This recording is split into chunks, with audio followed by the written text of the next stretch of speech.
All right. So how many of you trade cryptocurrencies? Okay. How many of you have looked at the cryptocurrency market today? Nobody? Nobody wants to look at it. Okay, well, so my name's Daniel Kari. I'm the CEO of a company called Pactum Capital. We are active traders of cryptocurrency. We do market making, arbitrage, and OTC. And we are going to talk about the economics of blockchain. I am not an economist, but I am somebody who has been looking at this for quite some time. I will let the other panelists go ahead and introduce themselves, and then we'll get started. Hi, I'm Tammy Camp. I'm the CEO and founder of a company called Stronghold. We are a financial service provider that is native to distributed ledger technology. So we provide financial services such as payment settlement, OTC brokerage, market making, and we do some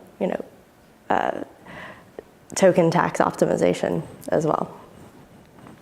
Hi, I'm Kevin Zhou with Galois Capital, co-founder Galois Capital. We also focus on OTC trading and algo market making. So I know Daniel pretty well because we trade together. Our firms do at least. So let's talk about the liquidity in the market, I guess, to talk about it first. Kevin, do you want to get started? Maybe talk about some of the assets that you trade, maybe liquidity in the market. Sure. And then I'll let Tammy add in. Yeah, so I think overall, given the current bear market, liquidity is really drying up, not quite what it used to be. And I think in particular, there are certain tokens where liquidity is just much worse off in spite of their high market cap than others. And I think a good metric you can take a look at is just what the daily turnover is over the entire market cap, right? So for Bitcoin, that's about 5%, right? So 5% of the supply turns over in Bitcoin per day. For Ethereum, maybe about 10%. And then, for some other coins, go down to something like Maker, which has a very high market cap, turns over maybe 1/400th of its market cap every day. So I think, even given similar market caps or something that, should be liquid enough to trade decent size, sometimes not quite is.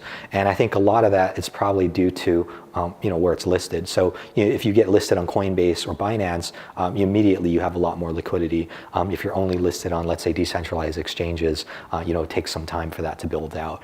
Even if people really do support the project and do think the price should be very high, it takes some time to build out that liquidity. And I also think that overall liquidity is the sort of thing that really doesn't matter until it does. And at that point, it's the only thing that matters. There's a lot of these long funds that started up last year and this year that are in these positions, very concentrated in some of these smaller alts where they control 5-10% of the circulating supply. And if they're saying that on paper, they're marking to market and saying, hey, the profit looks like this or the losses look like that, in actual liquidation, when you actually have to realize those returns, may not be as good as it looks on paper. So I think before taking something of a sizable position in an asset, you should definitely think about the round trip and what it will cost to get out of that position, and then whether or not you have a strong enough opinion to even undertake that in the first place. So that's just my thoughts. Yeah. Do you think you have anything to add? I would say, since we also run a trading platform, I think the number one thing that we ask an issuer, so like a token issuer, somebody that does an ICO, is if they have considered market making, and do they consider liquidity, if that's really important to them. And I think that the more sophisticated the issuer, the more tools that they will use in terms of like market making and liquidity, and that might be a good signal in terms of like who you would want to back.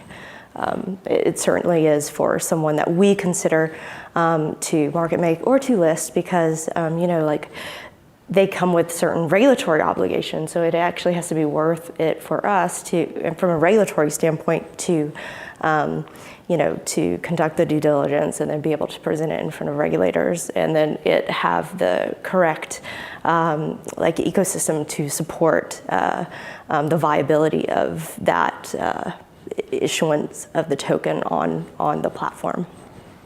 I think one thing that people don't realize, and Kevin, you're discussing about this round trip thing. One of the things that my firm does as traders, we basically trade on what is an inefficient market. So there's a big cost into taking a big position and also getting out of a big position. I'll go ahead and start. Whoever wants to start, but what is one of the things that maybe some people will see that why are these markets so inefficient? Why is it so different than buying Tesla or buying a currency, or regular currency, not a cryptocurrency? What makes it so inefficient?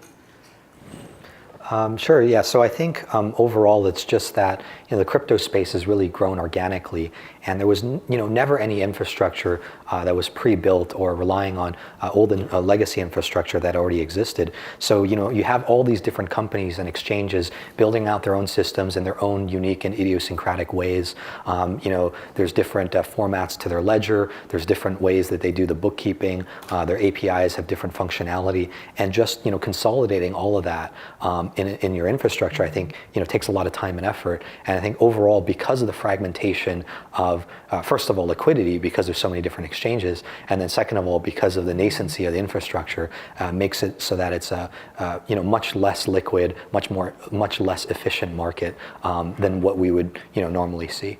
But I think that being said, over time, all of that is going to get fixed. It's just a slow process, and I think it's just a matter of time before you might have some third-party service providers that specifically do smart routing, or specifically do execution algos, or specifically band together form like an ECN, do clearing. I think all of these functions will eventually form, and it's just it's hard to say when, but I think it's just a matter of just keep at it, keep building, and we'll eventually get there. Yeah, and I'll add to the fragmentation of technology. I'll go back to regs. Always Sure. Go back to regs, right? Sure. Yeah, so when you buy Tesla, you know what you're getting, right? You know that it's a security. It is listed at the United States Stock Exchange. They're regulated by the SEC. And I think from a regulatory point of view, the issuance of these tokens are just so uncertain. So you have a lot of issuers that come out of the Cayman Islands. They're a utility token, and then the next week they might be, considered a security token. There's another one, issuer in Singapore, and another one in the United States, and it goes on and on and on. And people don't know really how to classify some of these tokens, because some are backed by an asset. So what are those? Are they a commodity, or are they, are they futures? And so because from a regulatory standpoint, no one really has identified what it is and even who governs them, right? So in the United States, for example, you have 3 federal regulatory bodies. You have the SEC, the CFTC, FinCEN, and then you have the 50 states. So we don't know which jurisdiction any of this falls under. That's just within the United States. So I think that gives way to the fragmentation of data that actually goes into some of these platforms. So that's why you don't see uniform coverage of these tokens across global exchanges, and even more so in the U.S. because, whereas GDAX and Gemini, they have very few tokens. Poloniex that just got bought by Circle, and Bittrex have more. but you know, who they're in terms of like risk, in terms of trading platforms, like they're definitely on like opposite ends of the spectrum. So it's going to be interesting how this plays out from a regulatory point of view, because you know that will then affect the data and how it's entered into the system and how it's kind of classified, and hopefully like when that happens, then it can kind of like be uniform and then you know scale. Yeah, I completely agree with the regulatory point, because you know if you think about it, in the normal markets, there's Reg NMS, which guarantees that there has to be a national best bid and offer, and if you don't have the best price, you have to route it to the exchange with the best price. So we don't have that kind of consolidation of the order books, you know, through regulation, and certainly not through partnerships between the exchanges. And then you know even outside of that, there's a lot of liquidity waiting in the wings. You know, there's tons of these prop shops and hedge funds from the traditional finance world that don't want to touch these things unless there's a lot of clarity around what they are and sort of like what the liabilities of touching them, getting into them would be, right? So I think until there is more regulatory clarity, there's a lot of sort of liquidity just waiting on the wings, to see what the SEC says, to see what the CFTC says. Yeah, and I want to get a little bit more specific. When I say that my firm does arbitrage and market making, I'll say specifically what we're looking at is we're a U.S., for regulatory reasons, we're a U.S.-based firm. We primarily trade on the U.S. Bitcoin trading pair, and we do that across a few different exchanges: GDAX, Bitstamp, BitMEX. We trade futures on CME. We mostly focus on U.S.-based exchanges and U.S.-based trading. And so across those few exchanges that we do use, there are price discrepancies that we trade on because of an inefficient market and because of a relatively low liquid market. Every exchange has a different price, and that's what Kevin's talking about. There's no sharing agreement, or surveillance agreement, which the regulators want for things like a Bitcoin ETF. That's why we won't see anything like that soon, because of that, and because of overseas things like market manipulation. So Pactum, we focus on the U.S. Bitcoin trading pair. Maybe Tammy, you could talk about what trading pairs you see on your platform, and then Kevin, what your firm does specifically. Sure. Right. So on our platform right now, we have USD, Bitcoin, Lumens, and Mobius. We're native to the Stellar's distributed ledger technology right now. So basically, with that, those are the things that we anchor. Like basically, an anchor is a gateway and on-ramp and off-ramp onto this network. But that allows us to scale to 10 fiat currencies that are already on the network. So there's euros, Nigerian lira, Filipino pesos, Japanese yen, Hong Kong dollars, Chinese yuan, and so forth. And then there are, the other, top 10 cryptocurrencies, as well as traditional securities, such as ETFs, municipal bonds, and asset-backed things like gold or silver. So I definitely agree with your point, Dan, about just like how there's a lot of differences between like offshore and the U.S. Right? On one hand, there's a lot of fake volume, coming out of China, coming out of a lot of these offshore exchanges, and then on top of that, where there is liquidity offshore, a lot of times they won't even work with a U.S. firm, right? And they say that Bitfinex won't work with U.S. firms, BitMEX won't do it either, and I think. Overall, to access that kind of liquidity, it's almost like it's pushing business away from the U.S., right? Like it maybe makes sense that as a U.S. firm, you might think about restructuring offshore just to be able to access those liquidity pools. So I think on one hand, having the right regulation would be good. On the other hand, it's also important to remember to foster innovation and to, not just push business off of, U.S. Overseas. And then outside of that, I think just more on the regulation front, right now you have all these different tokens, which the SEC has made statements about saying, well, I mean, these could be securities. Most likely they are. And I think, there's a lot of question, I think, between, a lot of questions between all these different crypto hedge funds on whether or not, they need to get registered as a broker-dealer or maybe buy a broker-dealer to become one.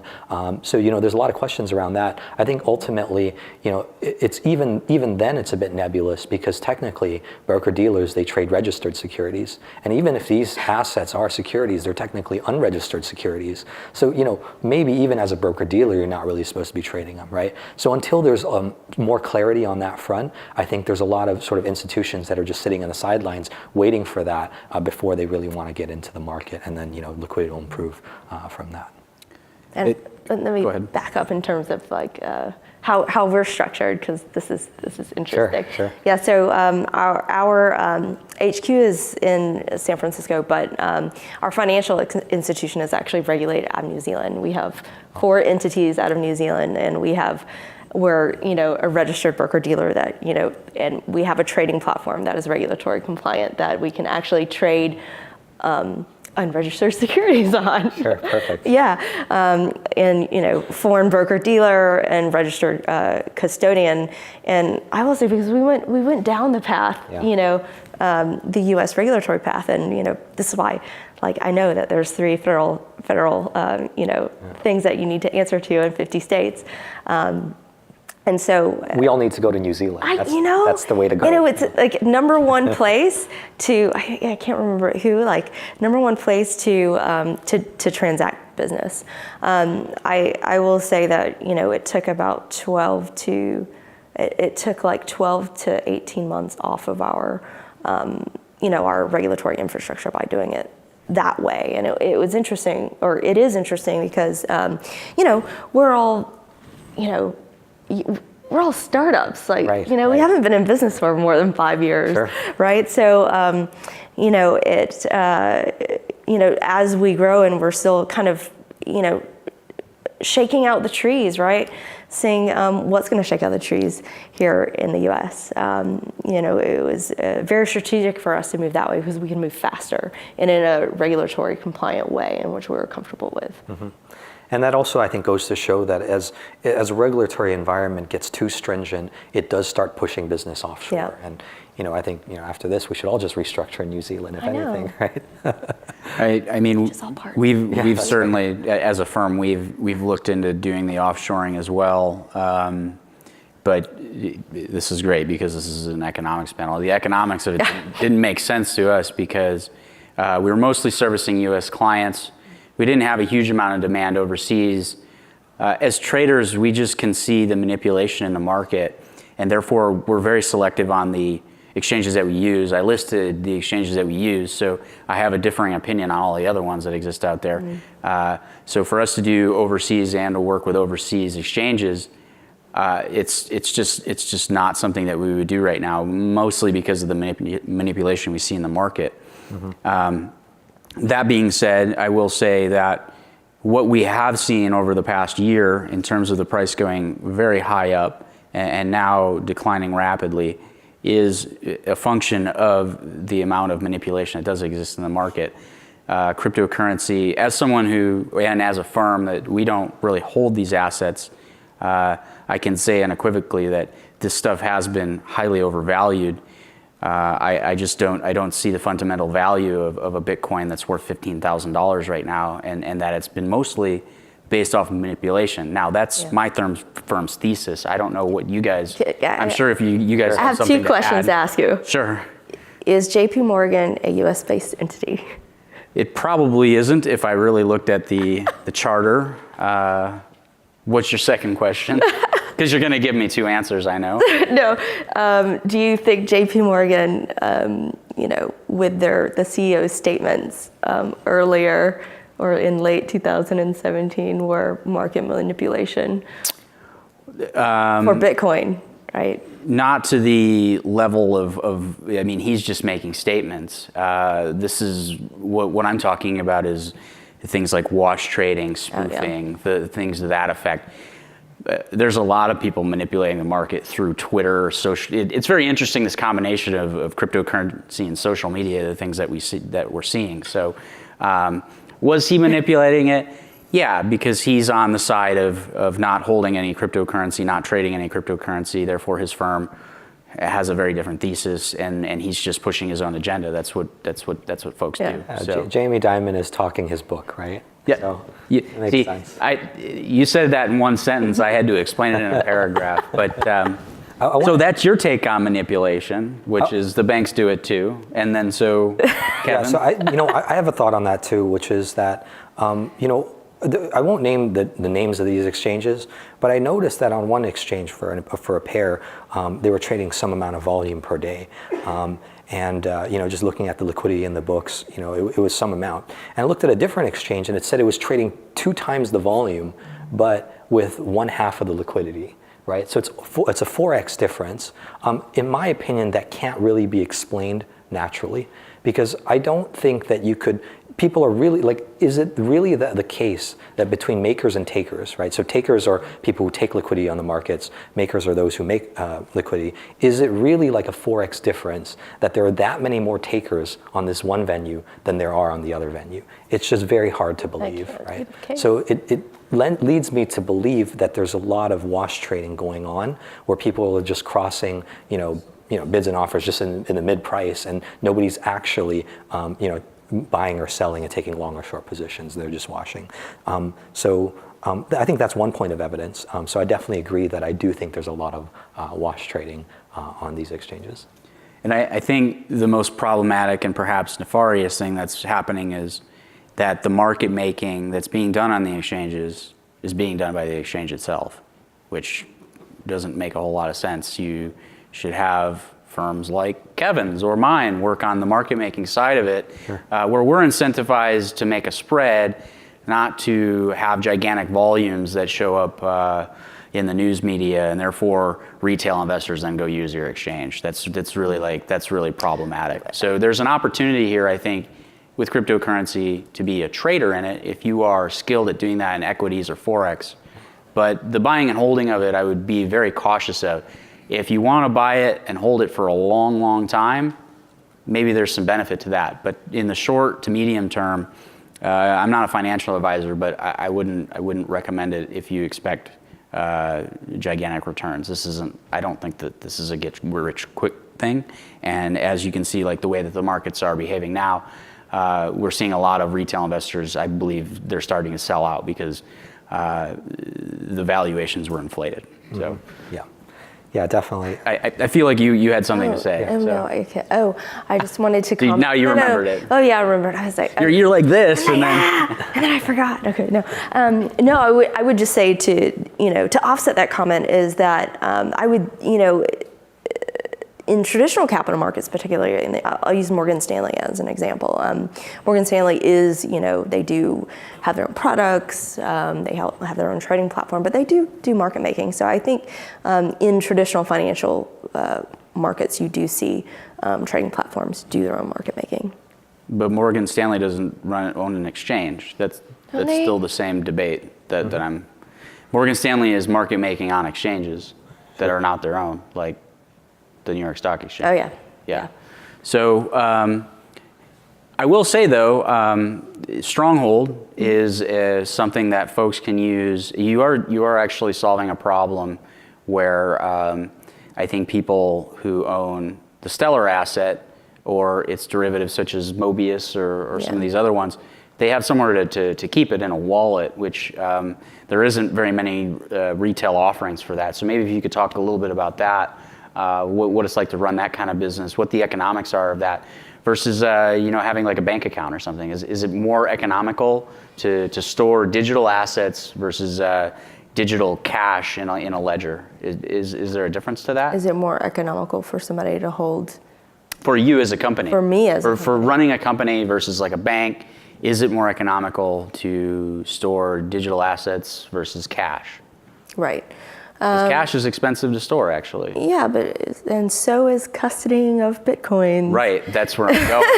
So my understanding is that you do custody. We do. Kevin, I don't know if you do custody. We don't do custody. We looked into custody. We don't do custody. We don't do You're the that. only one who does custody. Mm-hmm. Let's talk about custody. Really? You're going to talk about custody on stage? Why not? You don't want to? No, let's do it. Is it not economical? It is. I think that we're really lucky in terms of the protocol that we use. I used to be the first head of growth at Stellar in 2014, so I've been building on this particular distributed ledger technology from the beginning. And I will say that, since we use this protocol kind of to store the assets, it already has, seven signature, like multi-signature wallet built into the protocol, as well as like hardened deterministic keys.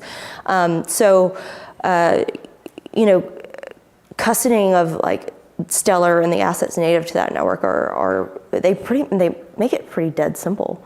It's kind of like open. I've used your platform. It's really simple. Yeah, it's pretty dead simple to do that. Now, with things that are not native, like Bitcoin and Ethereum, we can put those into cold storage. But what makes us a little different from other custody solutions is that we actually tokenize the asset and put it on the ledger. So there's actually two ledgers of the asset. So there's Bitcoins on their native ledger, but then that Bitcoin is represented on the Stellar's ledger. So once it's on Stellar's ledger, this Bitcoin can go like into cold storage.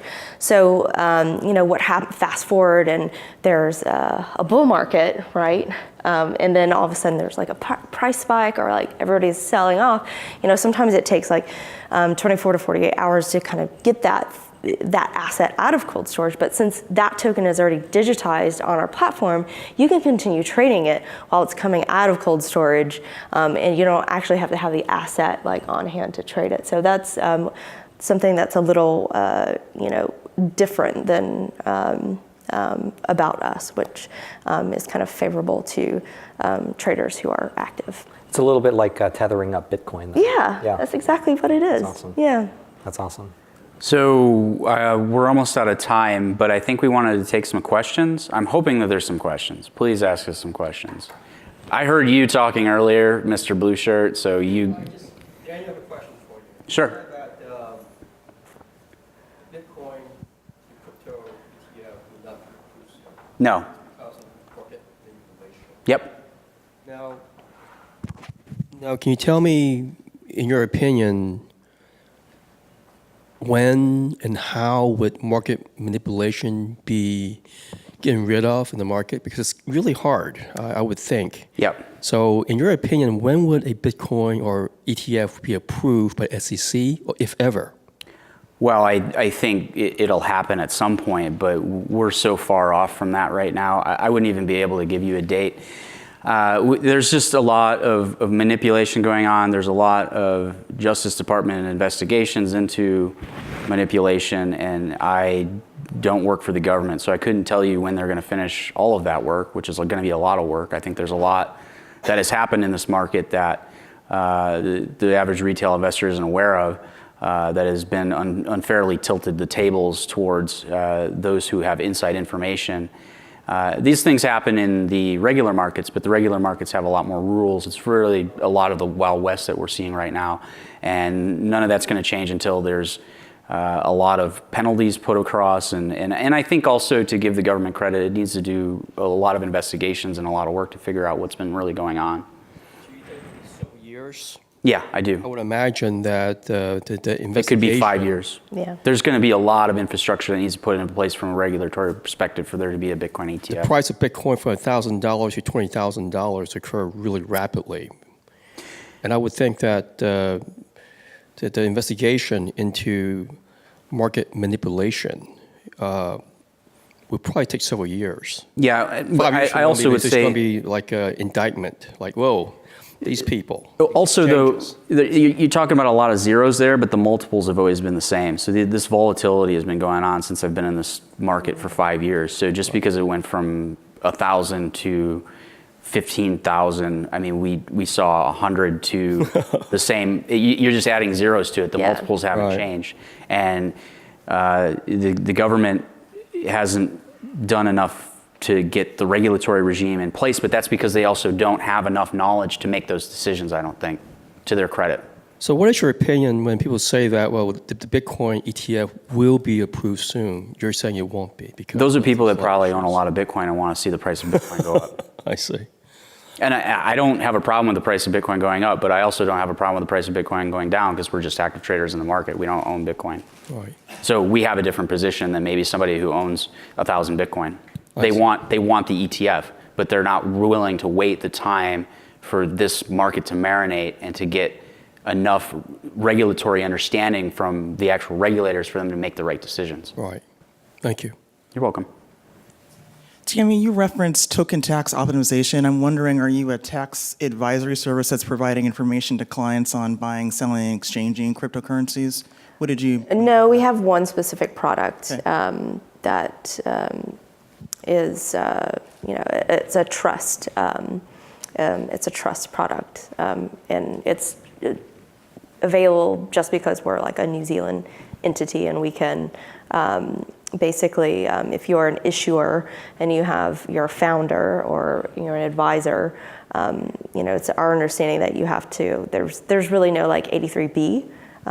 For these in cryptocurrencies, so you would basically assign those tokens to a trust company such as ours, and we would hold the tokens in trust for you, and you wouldn't be obligated to pay taxes until the time of liquidation, and instead of like vesting every 4 years. So that's what that particular product is about. And the only reason why we came up with it is because we used it internally. So we're basically using something that we've structured and offering it to the public. Are there any other questions? Or Brett? I thought I saw one there in the back. We're good on time. Okay. I know there were other questions. Come on. No? There's one over.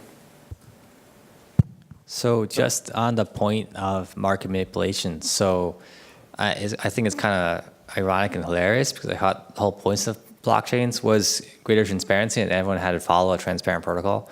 So what are your thoughts on interchain decentralized exchanges in a sense that, because you could, right now you could theoretically stick some funds interchain onto some VM somewhere where execution is transparent and provable.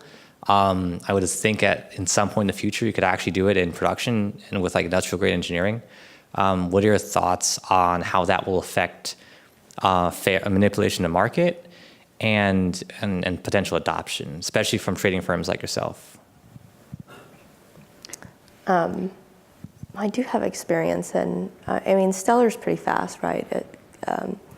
And we're on distributed ledger technology, so every transaction is kind of out there in the public for people to see. And I will say that, from traditional capital markets or even some of the larger exchanges, that there's only 4 exchanges that has this API called Fixed Protocol, and it's financial information exchange protocol that's used like by the CME and NASDAQ and other folks that want to do like quant type trading. And I will say that while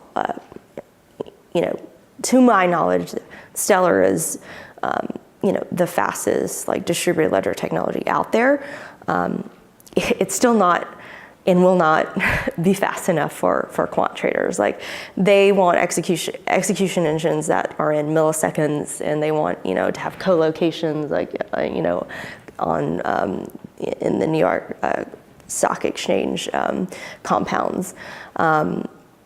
So while it will serve one audience, I don't think it can serve another. So it'll be interesting to see how it all comes together or if it can serve both markets, right?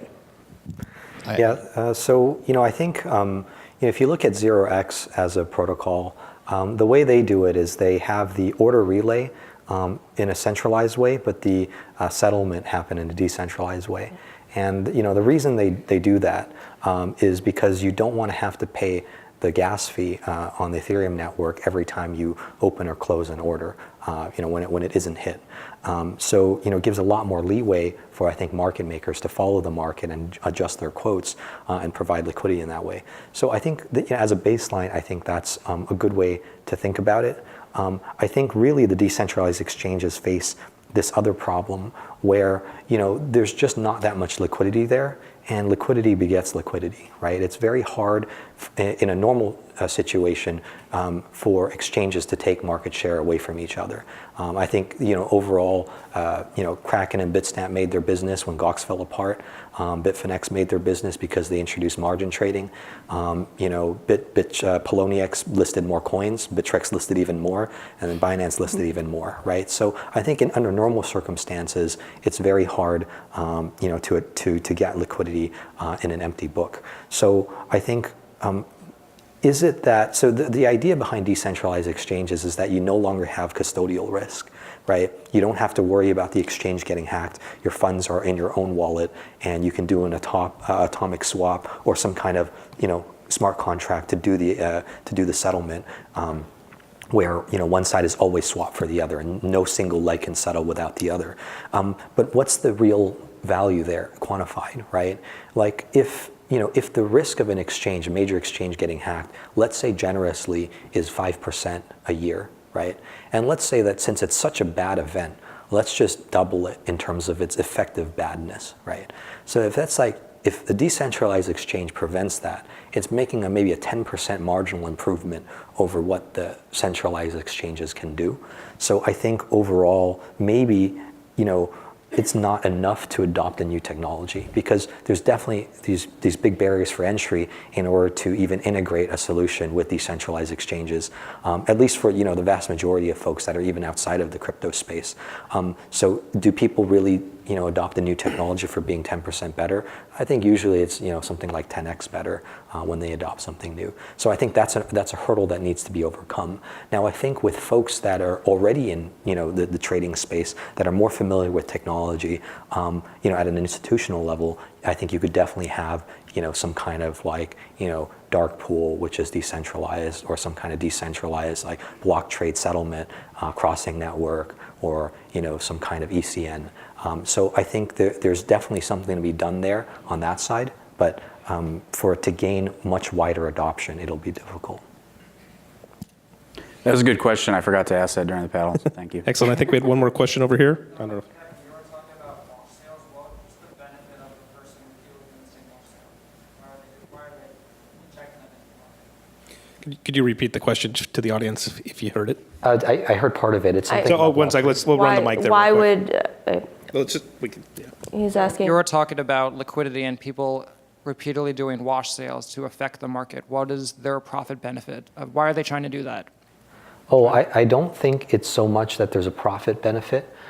So I don't particularly call it manipulation. I would call it it's just bad. I mean, it's just, fake volume. I think what it is that the exchanges promote this in order to have better standing in the rankings on CoinMarketCap. And I think it's really, I've even heard an exchange call it marketing spend. So, I think that's really what it's about. It's about showing people where, the action is. It's sort of like the bright lights and blinking lights at a casino, just to attract more people to it, to do more trading. So I don't think it's as much to move the market in a certain way as it is to just bring more volume onto that exchange from actual real traders. I agree. Yes. What he Excellent. said, for sure. On that note, let's thank the panel here. Round of applause.